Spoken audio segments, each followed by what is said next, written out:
ఒక్క cinema success అయితేనే అందరూ మేము సూపర్ స్టార్స్ అయిపోయాము, మాకు సంబంధించినటువంటి మమ్మల్ని కొట్టేవాళ్ళు ఎవరూ లేదు అని భావించే వాళ్ళు మన సినిమా ప్రపంచంలో చాలామంది ఉంటారు.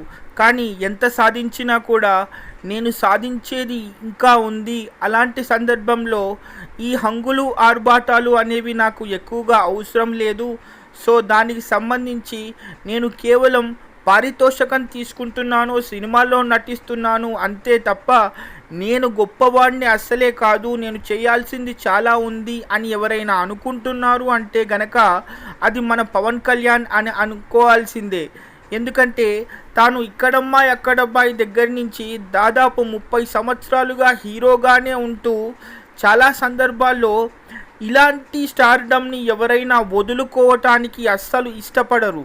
అయితే ఇప్పుడు దాదాపు ఒక సినిమాకి 60 నుంచి 100 కోట్లు తీసుకోగలిగే దమ్మున్నటువంటి హీరో ఎవరైనా ఉన్నారు అంటే అది మన పవర్ స్టార్ పవన్ కళ్యాణ్ అనే చెప్పాలి.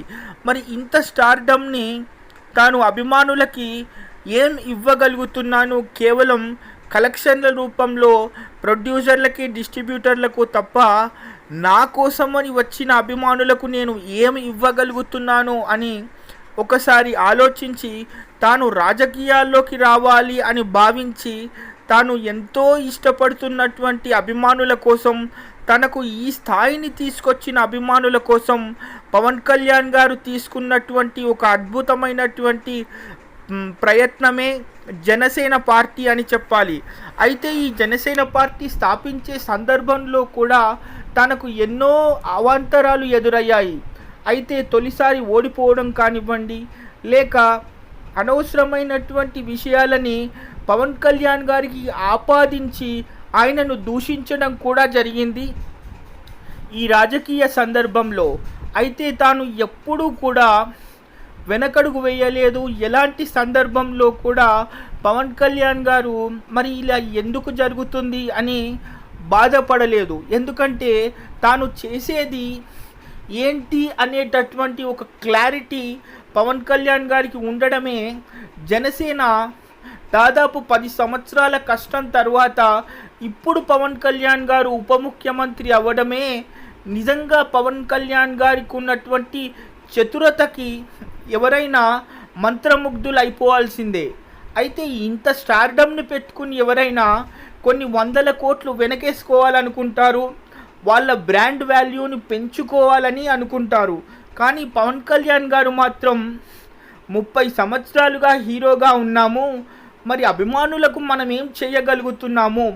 మరి వాళ్ళ కన్నీళ్లు తుడవగలుగుతున్నామా? వాళ్ళ ఇంటికి వెళ్ళి వాళ్ళ కష్టాలు తీర్చగలుగుతున్నామా?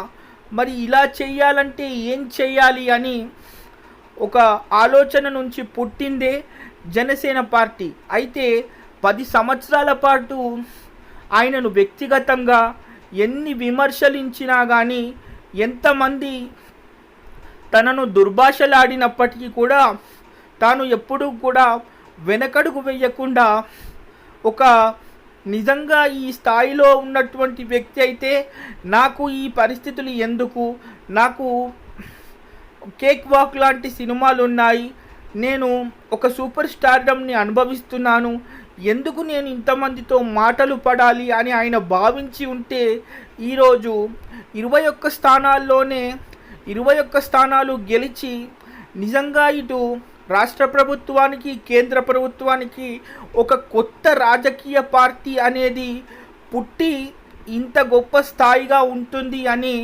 అసలు రాజకీయ ప్రపంచంలో తెలిసి ఉండేది కాదు. సో ఆయన 10 సంవత్సరాల కష్టానికి ఎవరూ గెలవకపోయినా కూడా తాను గెలిచిన సందర్భాల్లో కూడా తాను ఓడిపోయినట్టు ప్రకటించినప్పుడు కూడా ఆయన బాధపడ్డారే తప్ప తిరిగి అభిమానులని ఒక్క మాట కూడా అననటువంటి అద్భుతమైనటువంటి సంస్కారవంతుడు మన పవన్ కళ్యాణ్ గారు. అయితే రాజకీయాలకి, సినిమాలకి ఒక అద్భుతమైనటువంటి వ్యత్యాసం ఉంటుంది. అయితే ఇక్కడ అభిమానము, ప్రేమ మాత్రమే సినిమాల్లో ఉంటుంది. కానీ రాజకీయాల్లో మాత్రం నేను మాత్రమే గెలవాలి, నేను ఉంటేనే బాగుంటుంది అనే స్వార్థపూరితమైనటువంటి కుట్రలు, కుతంత్రాలు ఉంటాయి.